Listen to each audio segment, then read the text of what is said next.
Hey everybody, how's it going? Welcome once again to NoDQ&A video, the official Q&A video series for NoDQ.com. Got a lot of questions here from spring.me/AaronRift. That is where you can submit questions for NoDQ&A video. With that being said, let's get right down to it. First one today comes from Foley is Dog. Okay. Hey Aaron, huge fan.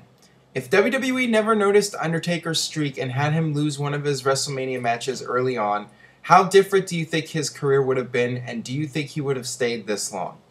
That is a good question. Would Undertaker have stayed as long as he has in WWE if he didn't have the WrestleMania streak?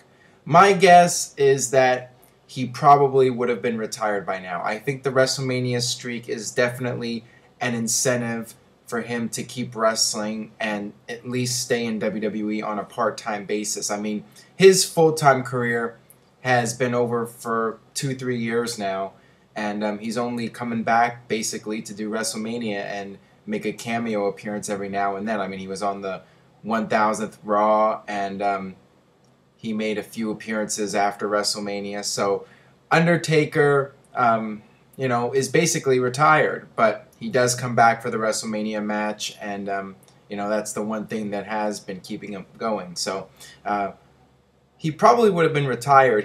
He most likely would have left, 2010, 2011, once his body was really starting to give out on him. I think that would have been it. All right, this one comes from Slow Motion Man. Aaron, how do you feel about CM Punk being critical about The Rock coming back and headlining WrestleMania and taking the spotlight away from him and others, when it's obvious that he's trying to do the same with Steve Austin? Please answer in video. It's called working people. CM Punk is going to say things that will generate interest in the feud between him and The Rock. I'm sure there are guys in WWE that have a negative attitude towards The Rock and resent the fact that he comes back and collects a big payday without being on the road regularly and being a full-time member of the roster. But the bottom line is that if The Rock comes in and makes money, WWE as a company makes money, and everybody makes money. So, CM Punk knows this, and he's just going to say things that will make the wrestling fans think, is this real or not? Maybe this is real. Maybe he really does hate The Rock, and, that generates more interest in the storyline in the match and gets people buying the pay-per-view thinking, these guys really don't like each other. Maybe something unplanned is going to happen. So, I mean, it's just CM Punk working people. And, he's a businessman. CM Punk made a ton of money working with The Rock. He had the high-profile main event match at the Royal Rumble. And, it was a big success. So, CM Punk is just, he's just doing the wrestling working. That's all. All right, this one comes from Caddick C. Bombshell. Hey Aaron, do you think Rob Van Dam will stay with the WWE after his contract expires a little after WWE Battleground? Please answer in video. Yeah, RVD came in for a short-term deal, 3 months, and after Battleground, that will be the end of that short-term contract.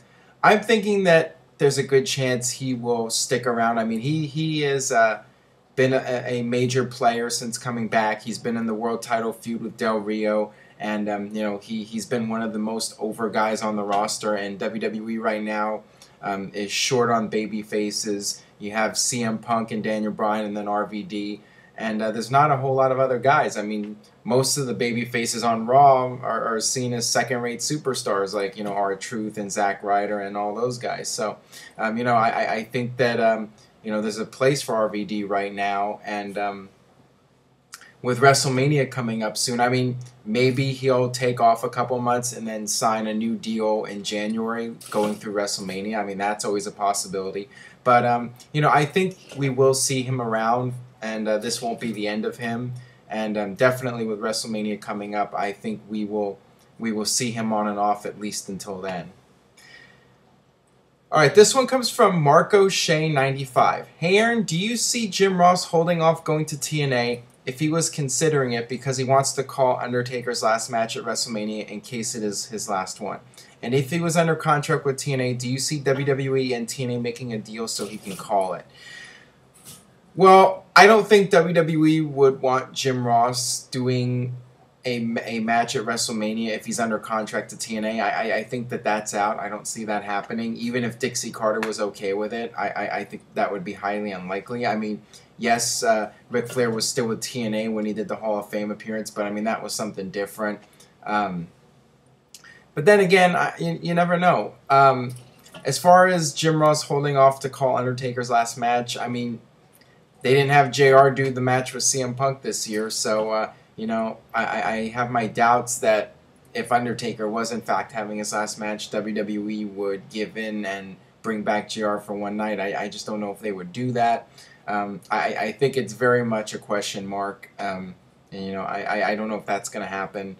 But yeah, if anything, I see JR holding off going to TNA just to not burn the bridge with WWE. I think that he's just going to enjoy the retirement and do his other projects like the barbecue sauce and, you know, just wait and see what happens. I mean, he is in no rush to get back into the thick of things and take a deal from TNA. I mean, there's really no point in him doing that. He can just enjoy his retirement and just, you know, wait and see what happens. It's not like he's desperate for money and he needs to go to TNA and, you know, be on television again. Alright, this one comes from swabbywon. WrestleMania used to have a tradition that every 10 WrestleManias they would hold the venue at Madison Square Garden. But WrestleMania 30 is going to be in the Mercedes Superdome next year instead of MSG.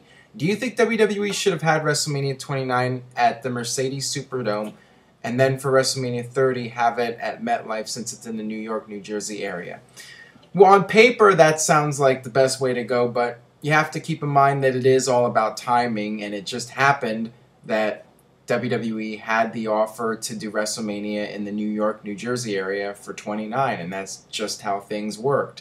And sometimes you can't control this. If you get the right offer and it's good for business, you're going to go with it. And, you know, it wasn't all that much of a tradition. Yes, they had WrestleMania 10 there and WrestleMania 20, but you know, it's not like you have to do it every 10 years in the New York area. You know, it would have been nice, but whatever. I don't see it as a huge deal. I mean, some people feel that it should have been done, but at the end of the day, I've said it before, WWE is a business, and they got to do what's best for the business first. All right, this one comes from Freaky Fairy. Hey Aaron, so glad to see the ceiling fan ghost make his return after a long year away. People always seem to judge wrestling crowds. In your personal opinion, what are the top 5 cities for their wrestling crowds? Well, in my opinion, Chicago is right there at the top. Many would argue that Chicago's #1. They're always hot. They always make the pay-per-views better. You know, even if it's not a very good show, the Chicago crowd always adds a lot of interest just because of how they react to things. And same thing with the New York crowd. I mean, New York City, you never know what kind of chants they're going to come up with or what they're going to do. And, you know, Toronto's another great city. You know, bizarro land, as Jim Ross and the commentators like to put it, because they tend to cheer for the bad guys and boo the baby faces. And, you know, London is another great city for wrestling. And, you know, Los Angeles is a good city, but not in the top tier.